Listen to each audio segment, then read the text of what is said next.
The Founding Fathers, American Revolution, our Constitution, our history, America.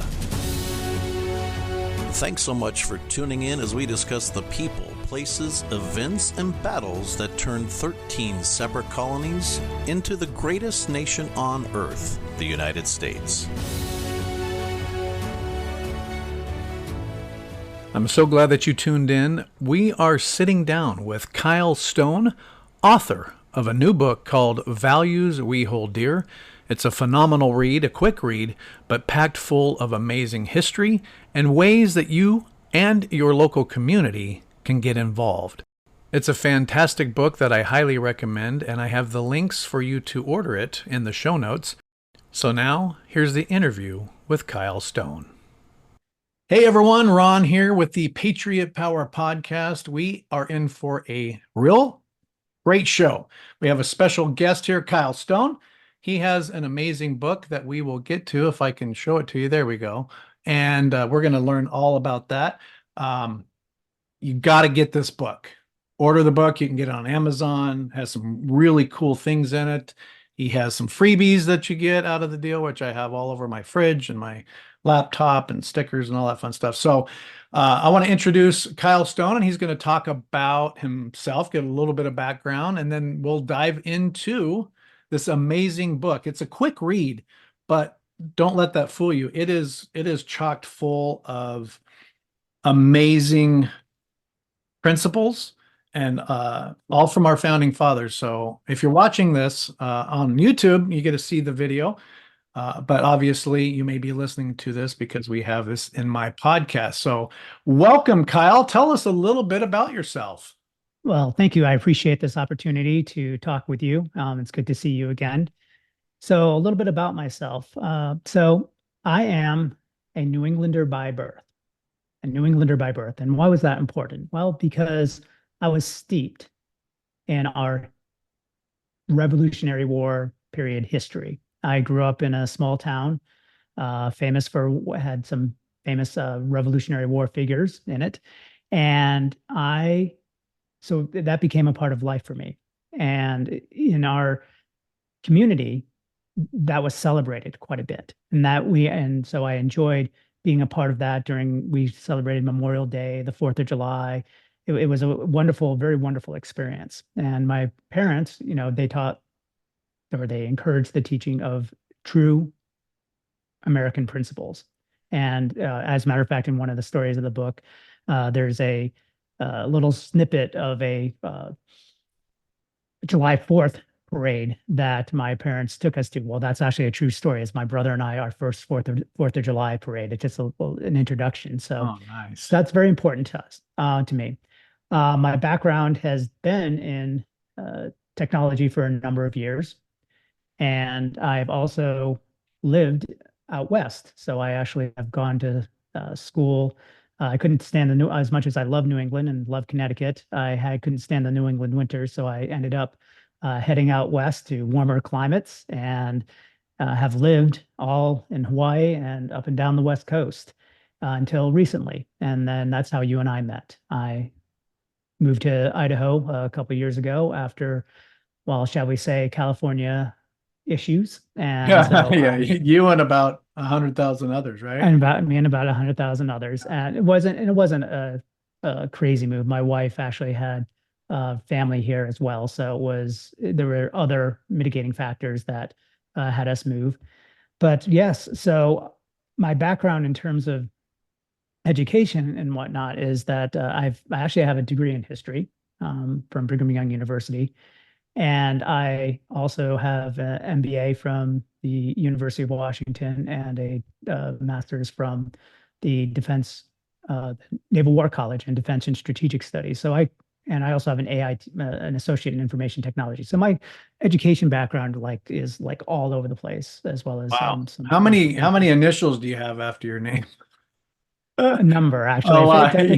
Technically, if I did it, and that's just the nature of being in technology and whatnot. You have to continually update your skills. And I just put ADHD after mine, and people think I have some sort of degree, but that's a warning to others. Like, Yeah. No, so I'm one of the best things that happened in my life, I believe, and I'm just reflecting on this now, is my mother. My mother was an avid reader, and she instilled that attribute in me. She would always, literally, always have a book in hand or within arm's reach, whether it be in the car, next to her, the couch, wherever. She was always reading, which had a huge, huge influence on me. And that influence was helpful when I actually, as I was growing up, because then I became very well read in a wide variety of subjects. And like I said, my degrees are all over the place. So anywhere from technology, history, business, whatever. And so that's who I am. It's somebody that's very intent on learning, but yeah, that's it. well, my mother was similar in that respect, and I think it's, people look at, I should say, some people look at books and say, I'll just listen to it, which I love audiobooks, or I'll just get it online. The problem with those kind of books is once it's printed and in my possession here, nobody can change the contents of this. Nobody can change this. That's why I love and always encourage people to get books. And books, obviously, back in the revolutionary days, that was their entertainment, that was their education, that was their internet. Um, and you look at all those people that we all now know, Mhm. Washington, Thomas Jefferson, of course, who donated his books for the Library of Congress, John Adams, who did nothing but devour books, and so on and so on. And even today, if you were to look at a home of this will sound bad, but of an average person, and you look at a home of a very successful person, and I'm not referring to just money, but a successful person, they both those houses will have bedrooms and bathrooms, um, but one room that the more successful, content people have, they have a library. Mm. So, young listeners, take take heed to the guy with 12,000 degrees and, books. They're a treasure. And obviously, I can't whip my camera around, but mine are all full of American Revolution. So anyway, so You can see you've mine traveled there. the world. Yeah, you've traveled the world and, lived in a lot of places. Big influence, from your mother, which is so key, with reading. And, is that what made you say, you know what? Instead of just reading about a book, maybe I should write one. What was your motivator? What was your aha moment like? I've never written a book before. I'm going to write a book. Sure. Do you mind if I share my screen? Oh yeah, please. That'd probably be easier, to more entertaining for the audience to kind of see the little backstory behind it. So I'll give you a little bit of backstory. Awesome. So let's see if this will. Okay. Well, how many of you remember 2020? It wasn't too long ago, and a lot of bad stuff was happening. We saw a pandemic, which locked us in. We saw riots going on in major cities. It was considered the summer of love by a certain Seattle mayor, but we knew that something was afoot and something was drastically changing. And I was away. I was actually overseas at the time. And one of my friends from high school, who I became really, I didn't know her that well in high school. I mean, we were more acquaintances. But over the years on Facebook, we've actually became friends and discovered how much we actually had in common. Mm. And one of the things that she sent out as this meme was what you see here. And I won't read the entire thing. You can read it for yourself, but it's pretty much there was once upon a time in America, we were strong, we were united. It didn't matter our race or religion or background. and our flag unified us. And there was a time that we, the people, were united and strong. And then this is what really hit me. How many men and women in uniform are currently serving on the front lines abroad, only to look back in horror to see their homeland on fire? Mm, That hit me very, very hard. That hit me hard. for And sure. so, what I did, and now keeping an open mind, because what was happening and as part of this summer of 2020 was all of this information was coming out about our history. And I was looking at it, I'm going, that's not what I was taught. Remember, going back to my opening statement, I grew up steeped in American history. And so I'm going, that was not what I was taught. Now, understanding that I also could be taught wrong and understanding, I get it as a guy with a history background, I get that history is in the eye of the beholder sometimes. And there you have to take a comprehensive look at what was happening to get a true understanding of what an event or a historical event or something that happened during a time period. Kyle, can I interrupt you? Sure. Because I think it's important, especially for those listening on the podcast. Um, can I read this, what you have up here? Sure. So there was a time when our accomplishments meant something. There was a time when these United States of America, one nation under God, was united. There was a time when these United States of America, one nation under God, was united under the American flag, a flag that was carried in battle by brave patriots as a symbol of freedom and justice for all, no matter the race, religion, background, a beacon of hope when flown, a mark of respect to their memory to those who willfully sacrificed their lives to defend. There was a time when we, the people, decided our future. We, the people, had a voice. And there was a time when we, the people, were united and strong. There was a time when the media was free from political bias and corruption. And there was a time when our elected leaders stood their ground, dug in, and defended those they represented. And here's the part that Kyle was talking about. How many men and women in uniform are currently serving on the front lines abroad, only to look back in horror to see their homeland on fire? What does the word patriot mean to you? I know you said you didn't want to read that, but I think it's real important for the context that you're talking about, that our audio listeners, and that's a powerful. So anyway, go ahead now. No, I appreciate that. Yes, thank you for doing that. That was good, good call. So, having recognized that, there's also different interpretations within a historical event, I was open-minded and I was like, okay, well, maybe I was taught wrong about some of our founding fathers. And so what I did is and everybody all the statues that were being torn down. So I was like, maybe I should do a little bit of research into this. And so I went to a local library. And in that library, I started pulling books. And what's important to understand is that I wasn't just pulling any books. I was pulling books that represented primary sources written and recopied from the original authors to what they actually said. So I was pulling letters from the American Revolution, the creation on the debate and the debate of the Constitution of the United States, letters from Benjamin Franklin, Thomas Jefferson, George Washington, etc. So I was looking at that really, really carefully.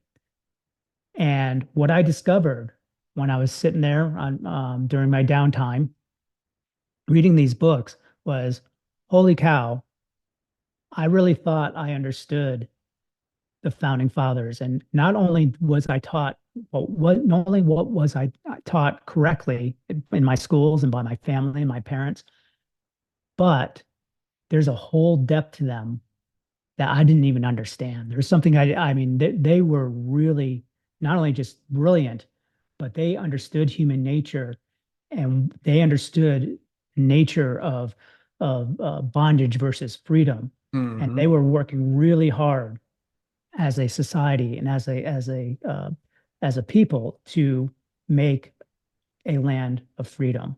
Mm. And man, and the virtues that they talked about, what was the beginning of my journey into understanding and writing this book. So what you're saying is that when you started, and I think people that really get into whether it's the Civil War or any part of history, um, we hear the highlights and maybe even dig a little bit, scratch the surface. But once you start looking at their own writings and Mhm. diaries, it's mind-boggling on the depth of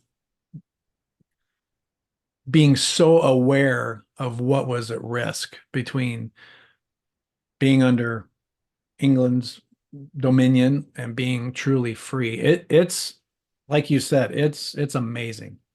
Yes. Yeah, it was we learn how far we've detracted in a lot of ways, unfortunately, as well. Mm, Because they were on the right path and they were setting us up for success. Well, what I was taught, what I felt based on my own personal research was correct. And again, I was open to being disagreed or being taught or not being taught, but being challenged in a different way. But I was not, I was just finding these things in these letters. And I was like, oh my gosh, I didn't know Thomas Jefferson said this or George Washington said that about any topic, whether it talked about governments or banking or slavery or whatever it was. I mean, they understood human nature mhm. pretty darn well. And so when I got home, I was the October of 2020. And so we were still in the pandemic and we were approaching the election. And I was noticing these signs popping up all over our neighborhood. And for lack of a better word, I thought there was a lot of virtue signaling going on. And so I decided, well, I'm going to create my own sign. And what I did is I created this sign. And basically, what it is what I call the values we hold dear. And it reads, and I'll go ahead and read this for the podcast listeners. In this house, we believe in God, faith, miracles, prayer, and objective science. We support the United States Constitution and learn accurate U.S. history. Well, you heard my story just a few minutes ago, where that came from. We honor the Declaration of Independence and the founding fathers. We stand for Old Glory. We believe in education and critical thinking, not indoctrination. We support local businesses and capitalism to build community. We support the military, local law enforcement, and first responders. We recognize that every life has value and reject racism. We embrace responsibility and reject victimhood. We believe men and women are equal, and we believe in charity, love, respect, kindness, and living aloha. Mhm. And there's a little story behind that as well, if we want to get into that later. This is what's and I think when people buy a book, or maybe they don't even have to buy the book, but they can get this, and it's a magnet. At least mine is a magnet. You probably have yard signs and stuff like that. But Mhm. if this could be on a bumper sticker, let me tell you, because it really covers all bases. And there's not one of these that I, or hopefully any of our listeners, would disagree with.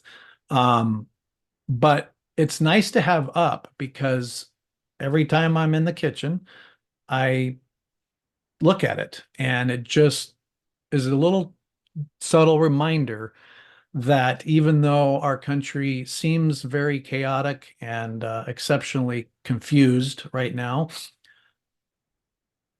it's still the best country on the planet. And these particular bullet points and beliefs and values are just awesome. I just think you hit a home run with this in Well, thank particular. you.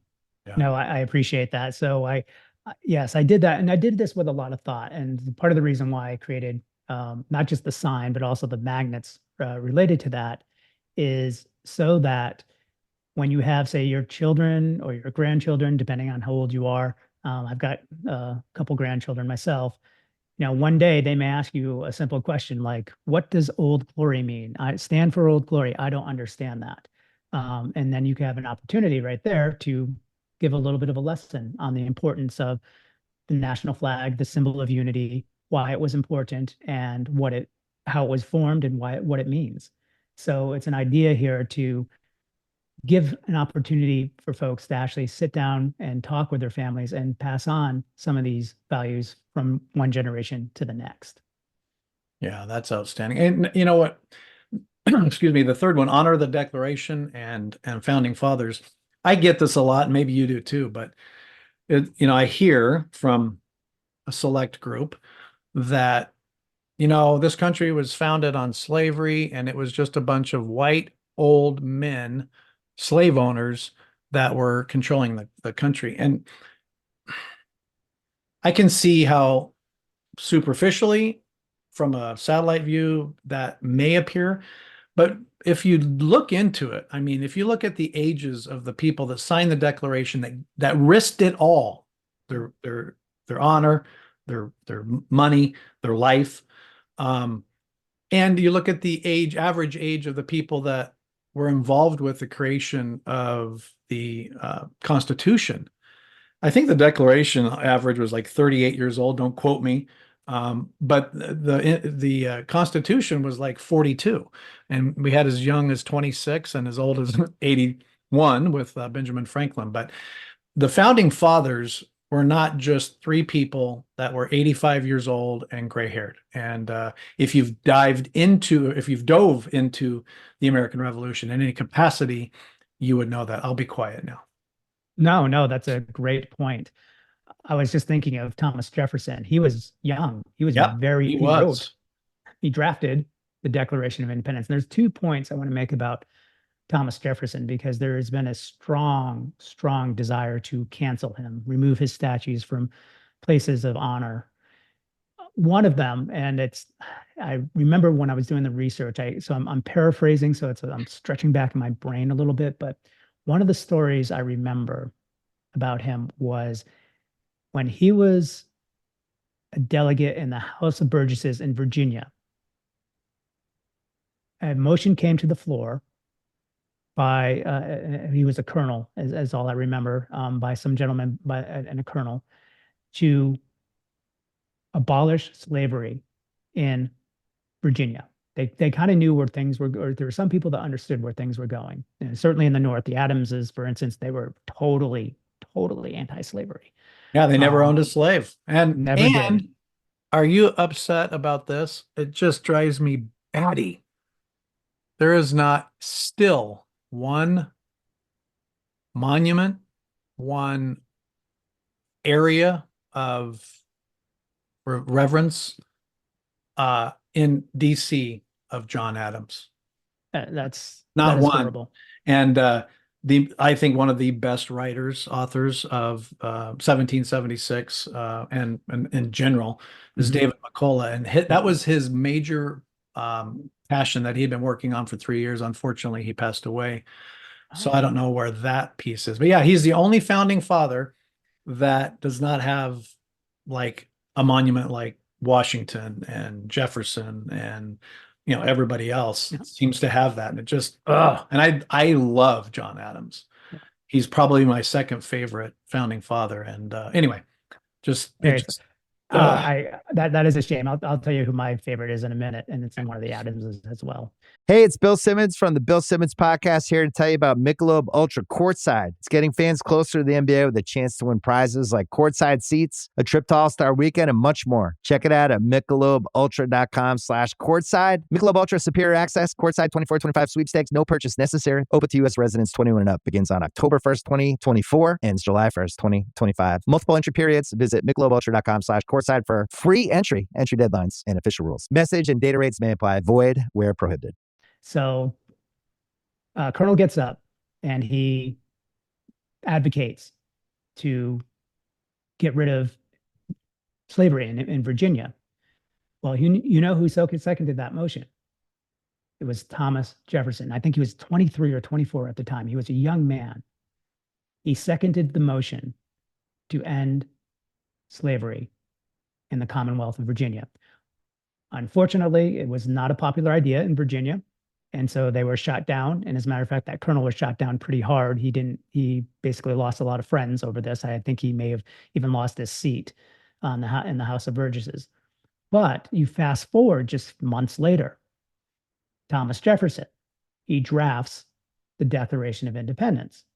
In that draft, he actually writes a piece about, or basically blaming King George for the importation of slaves into the colonies. And he calls it a wrong. He calls it an evil. And for those of you who don't believe me, just look it up. There is a, Thomas Jefferson on slavery, Declaration of Independence. Google it. And there is a an actual clause in there that, well, unfortunately, was the only clause that was removed during the debates on the Declaration of Independence, and that was simply because the reality was, whether or not we like it, there were certain states, and they weren't all Southern, by the way. They weren't all Southern. It wasn't just South Carolina and Georgia. There were states in the North as well that profited off of slavery, that they were like, I'm not quite sure if I'm quite ready to put this particular piece of or this clause in quite yet. But the reality is that they were all heading in that direction, and they were making strident efforts to contain slavery with the idea to eventually phase it out and have it gone for good. Well, let's talk a little bit about slavery, because it's a topic that is thrown around today and people are getting reparations. That's a whole nother show. But now there was about 500,000 slaves in 1775, if I remember right. And that's a lot, considering the entire population was about 2 million. But what people don't understand is that, let's say Thomas Jefferson, who ended up over his lifetime owning around 600 slaves, if he woke up one morning and said, you know what, I'm done, and freed all of his slaves, he would be breaking the law. And you are allowed to release one slave per year. Well, if you own more than 300, like George Washington did, you're probably not going to live to 300 years. And secondly, I think most knew it was wrong, but they did not know how to get rid of it on a slow basis. And it would take another 100 years, a civil war, to finally cut that cord. But what would you do with 500,000 people if they were freed at once? No homes, no skills, no trades. So it was a very difficult topic. Plus, let's not forget, that is how many founding fathers and people of that generation made their money. So, they knew it was wrong, but they didn't want to be in the poorhouse either. So it was a very contentious topic. But I think people need to understand that they just couldn't release them all at once. And like George Washington, when he was born and his father died, and George Washington was young, he inherited 138 slaves. So it's, even if he was totally against it, he became a slave owner, whether he wanted them or not. And so is slavery wrong? Yes.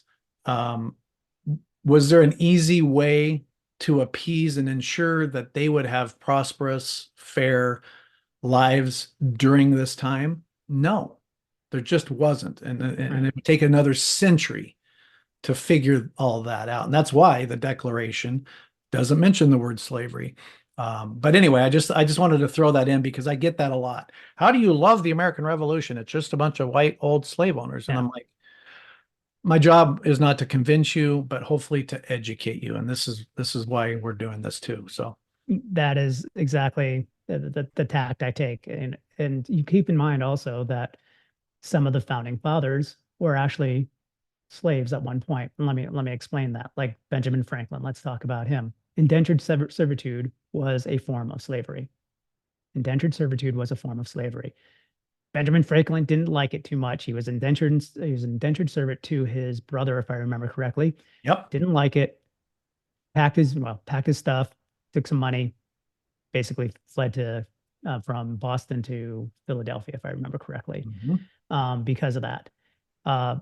Another area that I remember is that I think my recollection, I'd have to double check this, so I'm not 100% sure. I have not found the primary source on this, But my recollection is that indentured servitude, eventually what would end up happening is that the person would pay off their debt to their master, if you will, Mhm. and then they would be able to be free to be able to practice whatever they had learned over all those years. Well, there was the reason why slavery started to become like permanent slavery became an issue is because there were some indentured servants that were doing a very poor job and were not considered they weren't doing a very good job, and so they went to their owners went to court and said, hey, look, they're supposed to be doing this and they're not doing a good job. I got the proof of it. And next thing you know, the courts ruled in their favor, said, yeah, well, I guess you get to keep them for a while longer. And Mhm. in some cases, it was the rest of their lives. So, Yeah, and Benjamin Franklin, I mean, not only did he not like working for his brother, I mean, he was beaten up by his brother. oh, I did Um, not know that. yeah, he was pretty physically abused by him for no reason other than his older brother was jealous of Benjamin Franklin because he, would come up with the Silence Dogood and all these other things that, like, how come I can't do this? But yeah, it was a bad deal. And let's not forget, and everybody would get this question wrong on any level, college, high school, or grade school, or adult. Were there slave owners during this period that were black? Yes, there was. So, albeit small, I'm not justifying anything here, but it was a complex, very complex, convoluted topic for sure. Do, And do you you bring mean up an excellent point, indentured servant. Yeah, I mean, Benjamin Franklin was one. And he didn't like it. He had, I think, a handful of slaves, but he eventually got to the point where he didn't need them or want them anymore, and he knew it was wrong, and he was in a position to get rid of them. Benjamin Franklin didn't have 8,000 acres that needed picked and worked. The ground didn't need worked, like George Washington and at Mount Vernon and Thomas Jefferson at Monticello and um, Monroe and Madison and all the others. And that's the other reason I really honor and respect John Adams. He never owned a slave in his life. But let's look at that for 1 second. Why? Because his parents didn't. And why? Because their parents didn't. But George Washington's grandfather did. George Washington's father did. And they all get passed down. But anyway, enough yeah. about that. No, I just want to make sure. When you said that there were a number of a very small minority of was it black slave owners? Is that what Yeah, you said? yeah, Yeah. African Americans that Okay. own slaves. Yeah, Okay. Yeah. And there were also white slaves as well, from Ireland and whatnot. So it's slavery has had a complex history. Um, for again, sure. 100% agree with you. Is it And wrong? by the way, um, and I'm trying not to monopolize your time, although we don't have a time limit, but um, these old white guys didn't get on a ship and go to Africa and bring slaves here. Slavery, by the way, folks, was active in Britain and England, and they were brought over by non-quote Americans. So we didn't bring slavery to the United States, although we didn't do too much early on to stop it either. So a lot of education that needs to be behind slavery, but this magnet reminder is so powerful. Yeah. I love it. It's And excellent. and one more point on this topic. We go back to the Adamses. So one, my favorite was actually Samuel Adams, who Mm. also hated slavery. But we'll put that aside. But one of the stories in the book that I do write about is an interaction, and this is a letter from Abigail Adams, and she writes of an interaction that she had between herself and one of her neighbors. And the title is called "A Young Lad's Dream." Long and short, she had a hireling who was black who wanted to go to school. She said, "Great, you get the permission of the headmaster, and I'll not only can you go to school, I'll pay for it." Mm. Right. So here you have the lady of the house saying that, yep, you should get an education. He was about 14 years old. And you should, as long as you get the requisite permission, go for it. And so everything was going well until one of the neighbors heard about this. And this neighbor, as I understand it, was actually a Revolutionary War hero as well. And he was asking, well, I'm not quite sure if this is such a good idea. He kind of gets into this. He doesn't want to admit that he's the one that has the problem, but he kind of dances around it. And Abigail Adams let him have it in her polite way, but she pretty much told him, hey, look, we just fought a war of independence. Is this what you mean by freedom? By having somebody not have the opportunity to better themselves and better their minds just because they happen to be Black? That's wrong. I mean, that's basically what she communicated to him. And she wrote this letter to her husband, John, who was president at the time. So my point is that from the beginning, there were those that recognized the evils of slavery, and they were actively doing what they could to minimize it and then eventually get rid of it. Yeah, well said.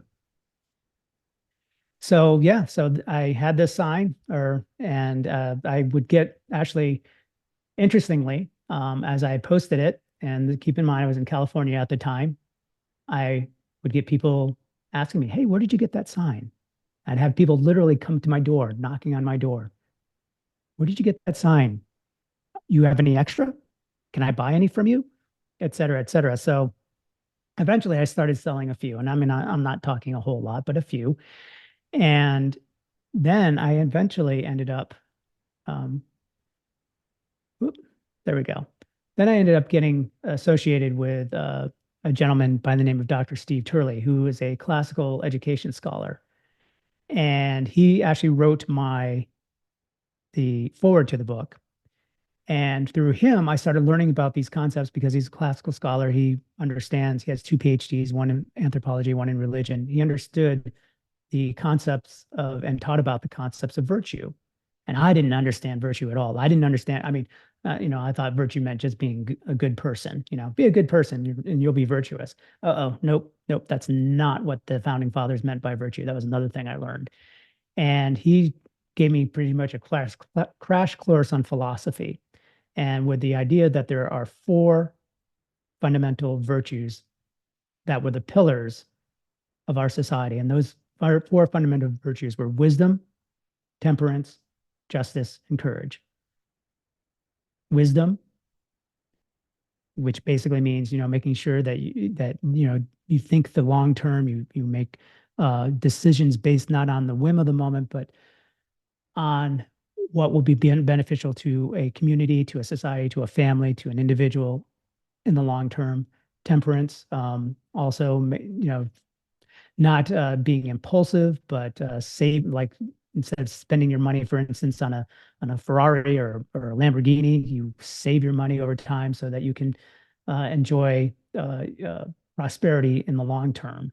Justice, equal justice under the law. We have to remember that the British were very, very, very unkind to the colonists. They did not treat the colonists well. They were second-class citizens. And boy, if you dared in any way to stand up for yourself or stand up for your family or stand up for something that what you believe in, they came down on you hard, and there was no recourse, and you could be killed easily. Yep. And so this concept of justice was very important. That's why we have the 4th and the 5th Amendment to the Constitution, to ensure that a government can't overstep its bounds. And then courage, which defends all of the other virtues that they practiced and believed in. And courage is very, very important. And that's what we need today.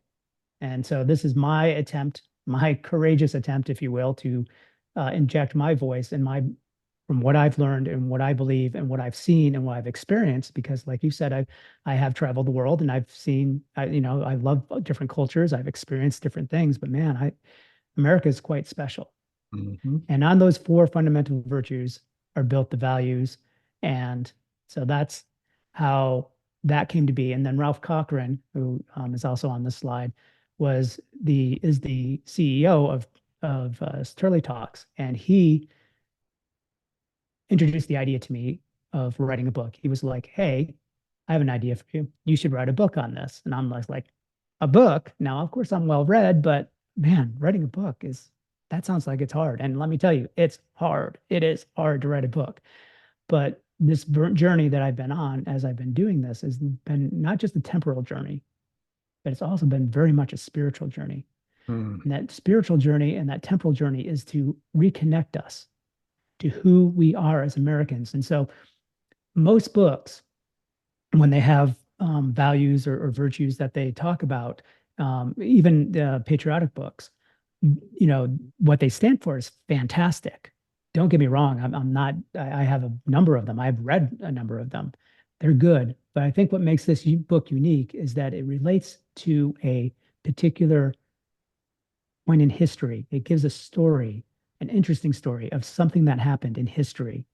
And then it relates that same value and that virtue to what's happening today, and asking you, all of you who are members of this audience, what can I do in order to propel the cause of freedom, justice, wisdom, temperance, courage, liberty, all of that? What can I do?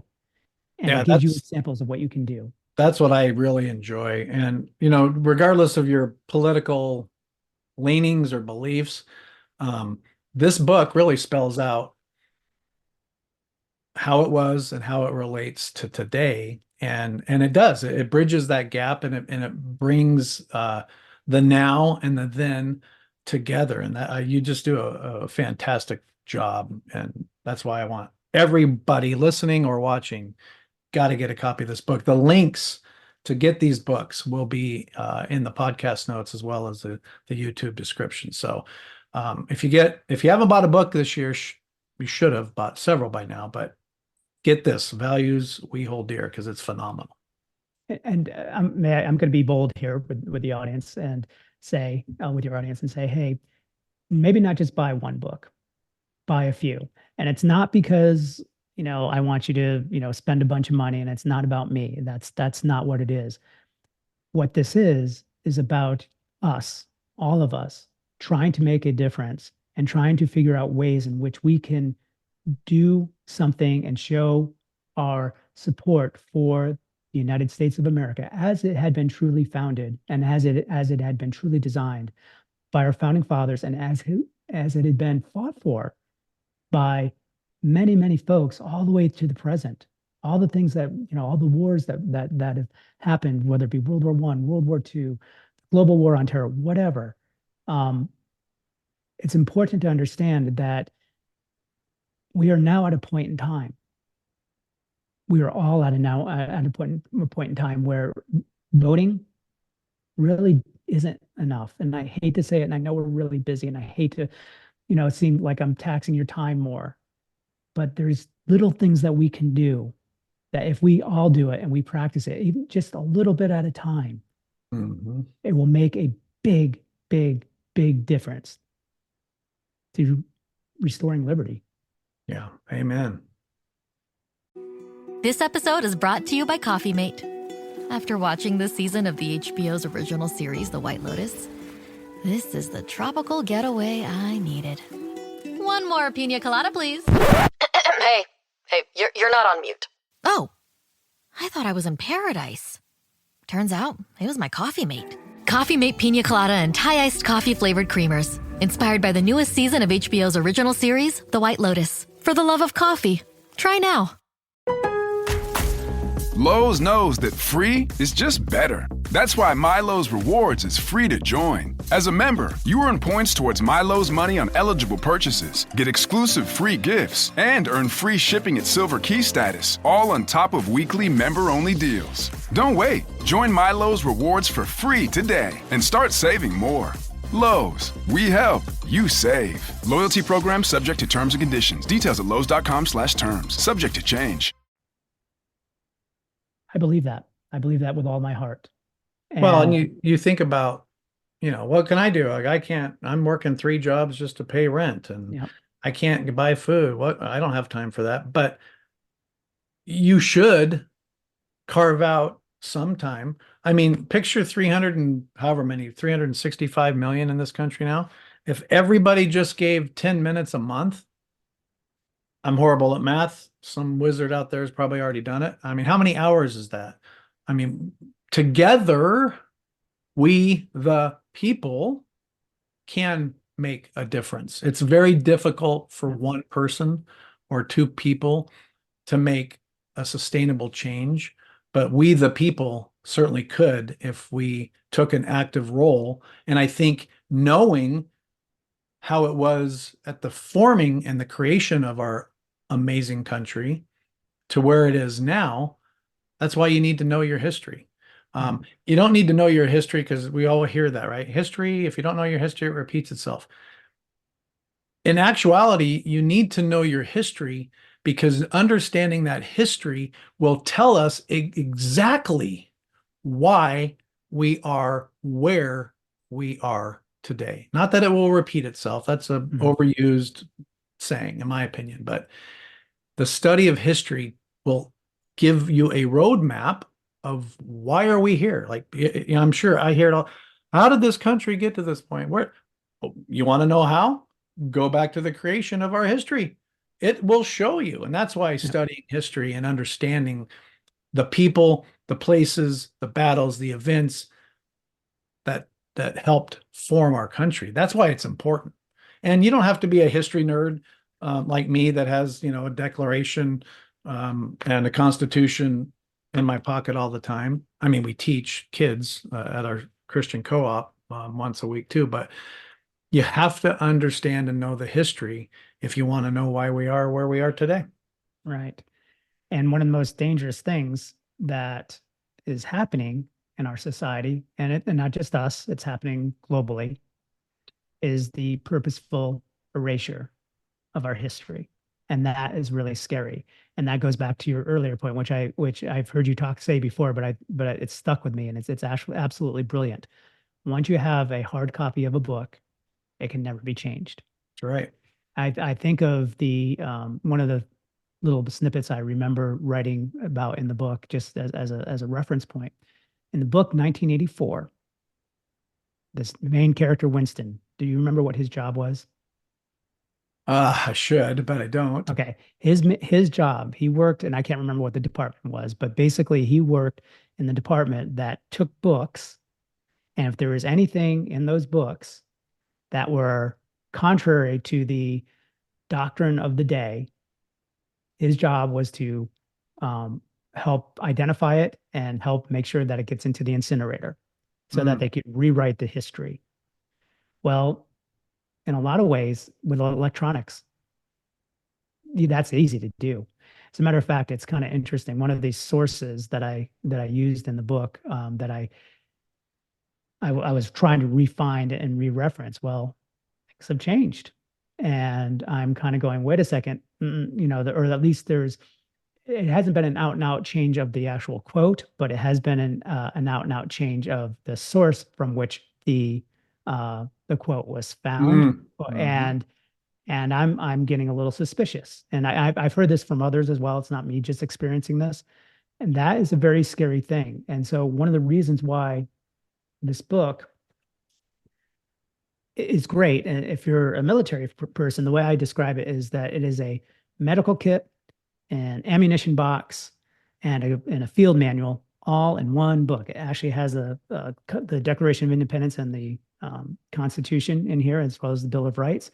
And it also has these stories and the steps from which you can take, and ideas which you can use in order to help you, your families, your communities, your state, your nation.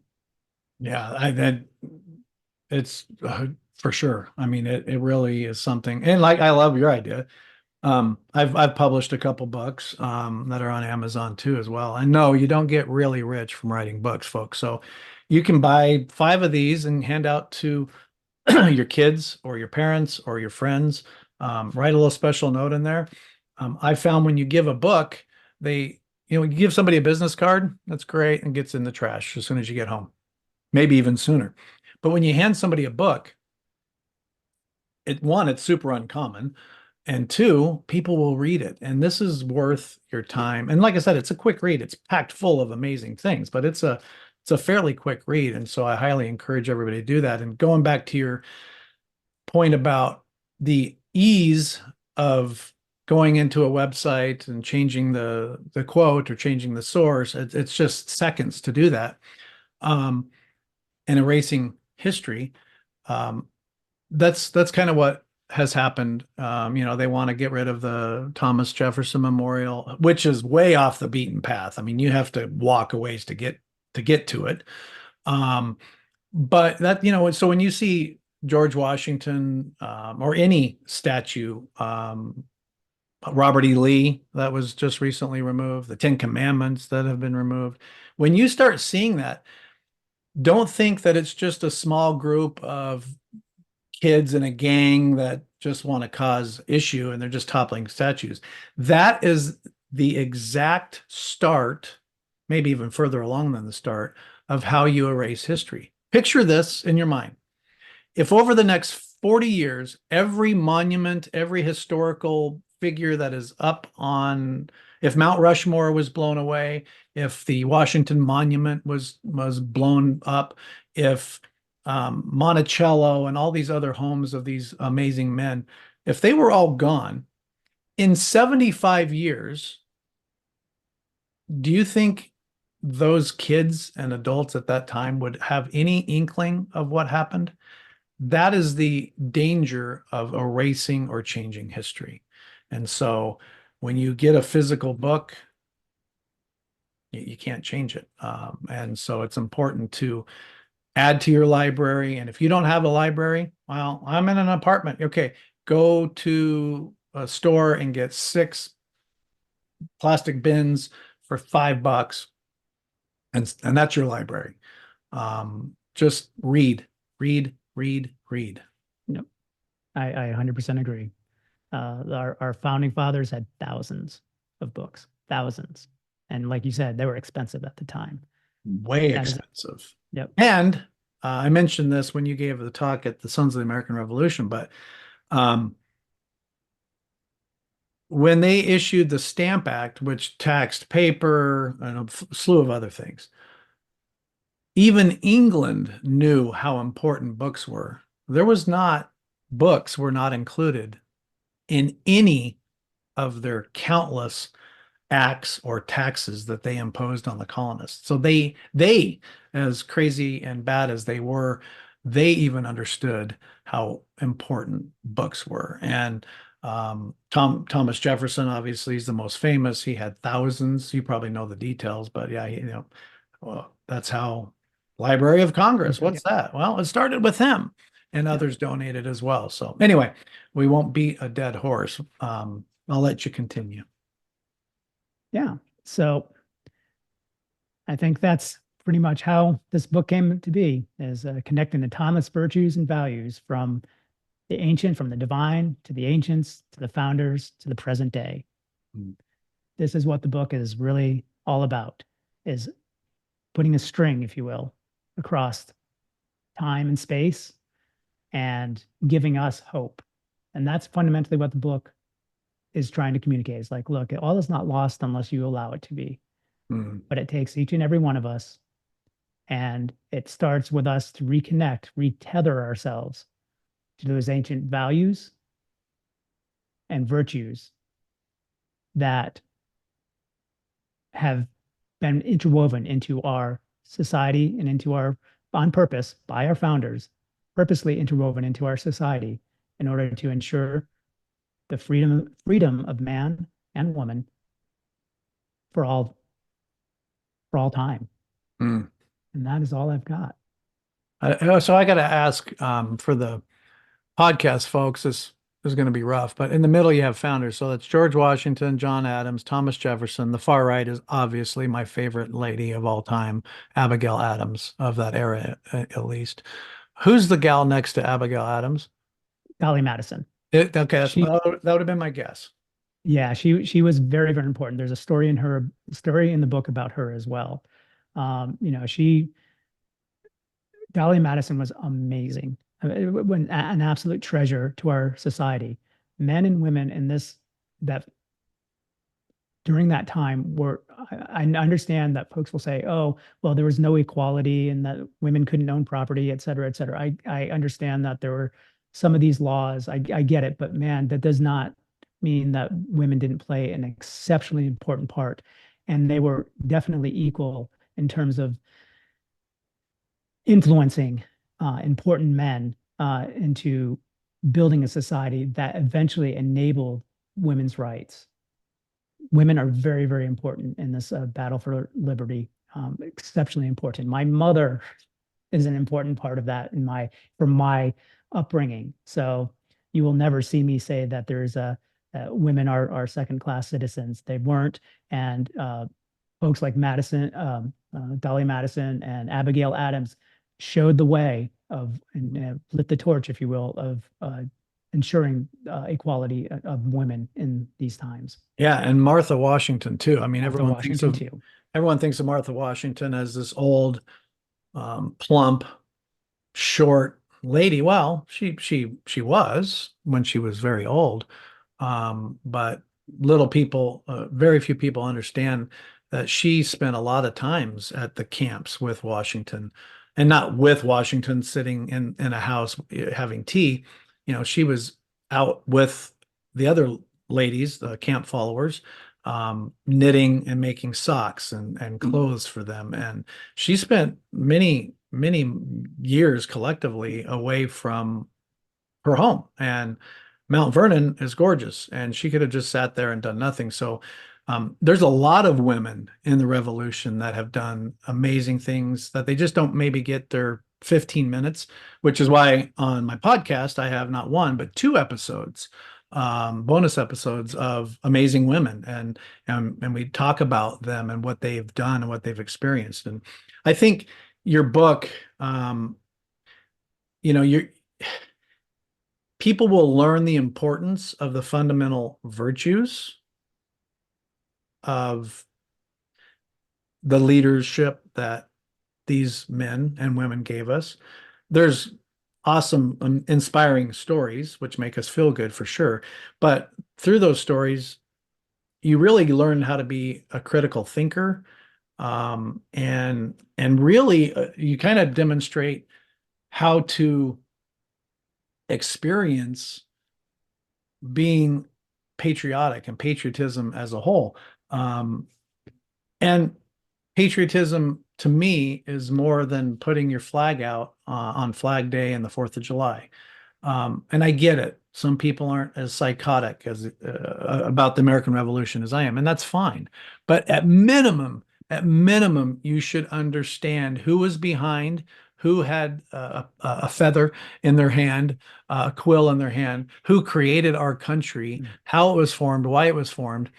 And those values are so important that they can't be forgotten. And what your book does is it is a great reminder, but it's using their own words to help us bridge that gap, because we think of Washington, he is so big that in our mind we just think he's a statue, or he's just carved in marble, and he's a marble.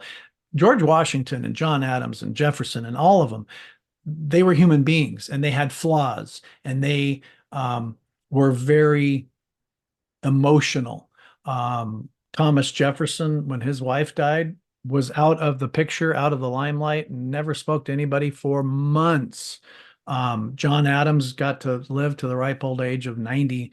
In fact, oddly enough, Thomas Jefferson and John Adams died on the exact same day, within hours of each other, on the 50th anniversary of the signing of the Declaration, which I did a podcast on that too. But George Washington, right, Mr. Stoic, Mr. Quiet, which he was, he listened more than he spoke. But George Washington, if he got angry and he didn't control it, which he usually did, he was a man to be reckoned with as far as his temper. But these were real people, and they weren't perfect. And understanding how they grew up, how they were all put in the same time frame to create a country is important. And your book really helps bridge the gap in addition to many other amazing things that's contained in the book. So again, Values We Hold Dear. The link is below in the notes, in the description for both the podcast and our YouTube video.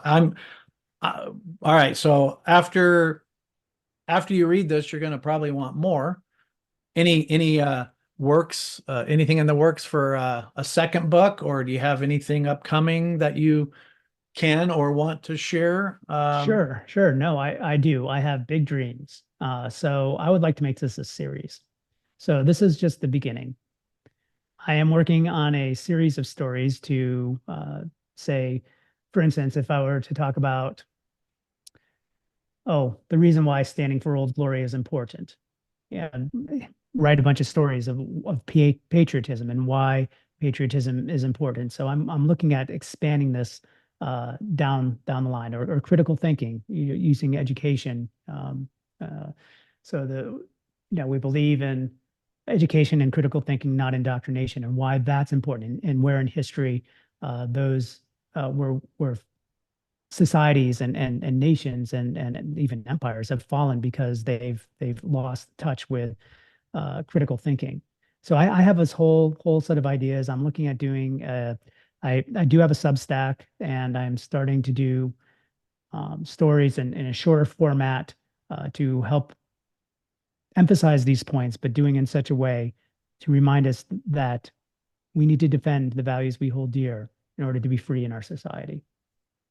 Amen. If anything else you'd like to add before we wrap up? The only other thing is that, again, the written book is important, but for those of you who do like audio, I do have the book in audio format as well. I did hire an amazing voice actor by the name of Andy Kaufman, and I also incorporated some music. So I actually had some music written. Oh, nice. And incorporated into it too. And the music kind of at the beginning of the chapter kind of sets the tone, sets the mood of the chapter before it actually commences. Nice. So if you prefer audiobooks, it's a audio treat as well, if you will. Oh, great. If somebody had a question or just wanted to reach out to you, can they just do that on your website? Mm-hmm. Yes. Okay. www.valuesweholddear.com, all one word. Right. www.valuesweholddear.com, or kyle.a.stone@valuesweholddear.com. And I will have all of those links, but yeah, reach out. He's exceptionally busy, but I'm sure he'll take time to answer your emails. And thank you for joining me today and talking about your book and your background and why and how this book came to be. I think it's a treasure trove. You kind of mentioned it's what do you call those backpacks on ready a go bag? Yeah. It's a medical kit. Yeah, medical kit. It's just ammunition box and a it's field so manual all wrapped in one. It is, and it's just a great book. So I will not go into that again, but really, order 5, hand out 4, keep 1. Get some of these magnets. It's a great reminder to have around your house or your work. It's a great talking point because there's so many neat stories in this book that you can share and pretty much come across as an expert in the American Revolution or that particular topic that Kyle lines out so easily for us to remember and relay those stories. So Kyle, thank you so much for your time. I appreciate it. I appreciate this book. And I really appreciate your time because I know you are beyond busy. And everyone listening, look down below. I'll have all the links. Click on that and order the book. It'll take you right to the Amazon page, and obviously you can find the Audible portion there. And I'll also have a link to his website. So if you have questions for him, reach out to them. And otherwise, thank you again. And I appreciate all that you do for our country and for the people that want to learn more and be inspired to have some ideas and tips and tricks on how you can make a bigger impact in your beliefs for this country. Well, thank you very much. I appreciate being here. Wonderful, wonderful interview. Thanks. Thanks for listening, and hope that you tune in next time with us here at the Patriot Power Podcast. Make sure that you hit subscribe so you'll get notified when our new episodes are available for you. And we hope that you check out our websites, which include our show notes, links, documents, and more at patriotpowerpodcast.com or ilovegeorgewashington.com. Until next time, hope that you and your family have a blessed week. And remember, be safe and tell a veteran thanks for their service.